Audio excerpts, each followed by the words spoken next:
My name is Michaela Oglesby. I'm a student at the Capstone College of Nursing, currently in my third semester out of 5 in the program, and my anticipated graduation date is December of 2023. I heard about the nurse internship program through my clinical instructor. We actually had our last clinical rotation at Ascension St. Vincents in Birmingham, and at the end of our rotation she let us know that there was that opportunity available. So it's through my clinical instructor that I heard about the program.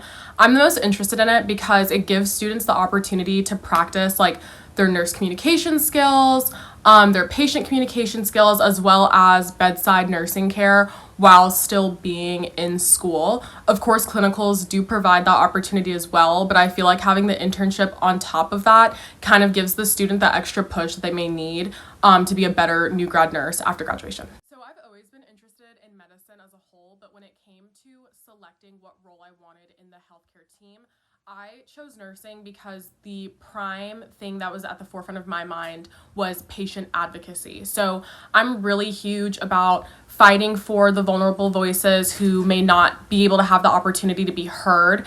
And I think that through nursing, you are with that patient for 12 hours a day, 3 or 4 times a week.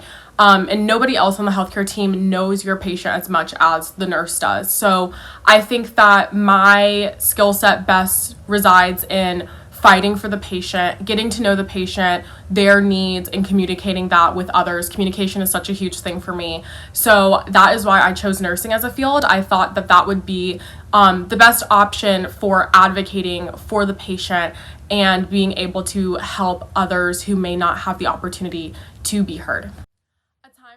Well with my group was actually during our first Code Blue this past semester. So we were in the patient's room and we were able to quickly identify the signs and symptoms of a patient being in cardiac distress.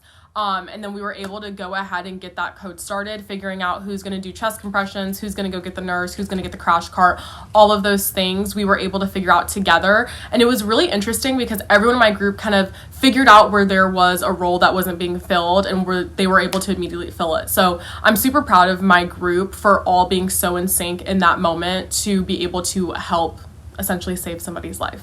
Of course, conflict in a group is inevitable. So a time that I experienced this was in my first clinical rotation of nursing school. It was our first time being in the hospital, having that direct patient care. So my instructor decided to put everyone in our group into pairs to deliver care for one patient. So at the time, I was working with one other partner to take care of one patient, and her and I just had very different methods of our interventions and priorities of what are we going to do first, what are we going to do first, what are we going to do first.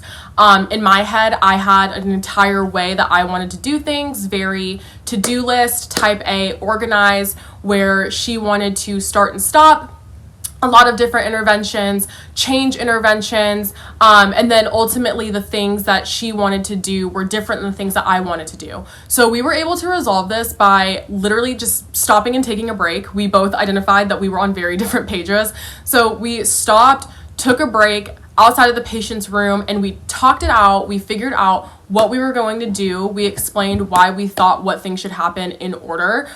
So saying, okay, this patient's antibiotic is at this time, but they're having this respiratory issue, like we need to go apply oxygen like right now. Like that's going to be the priority because ABCs, airway, breathing, circulation. So just figuring out those kind of things together. We stopped, took a break, talked it all out, and then kind of came to a consensus after we were able to explain everything to each other and figure out what would be the best way that we could deliver care to the patient that made sense to the both of us. And then we were also able to talk to our clinical instructor about our new to-do list that we made together, and our instructor thought it was perfectly fine. So that was the time that we were able to resolve our conflict and figuring out what the priority intervention would be for the patient. Something different that I feel like I could bring to this position versus other applicants, again, is just my desire to promote patient advocacy, making sure that it is the patient who is being heard, all of the requests of the patient, making sure that they are able to play a huge role in their plan of care and determining what their treatment's going to be, what they're comfortable with, what they're not comfortable with.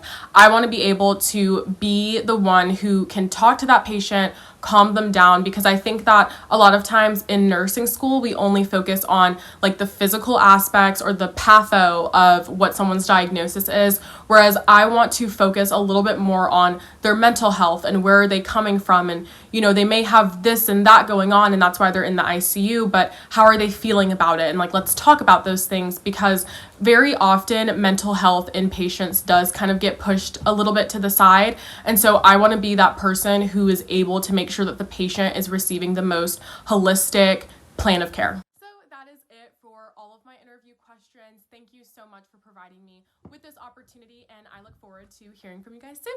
Bye.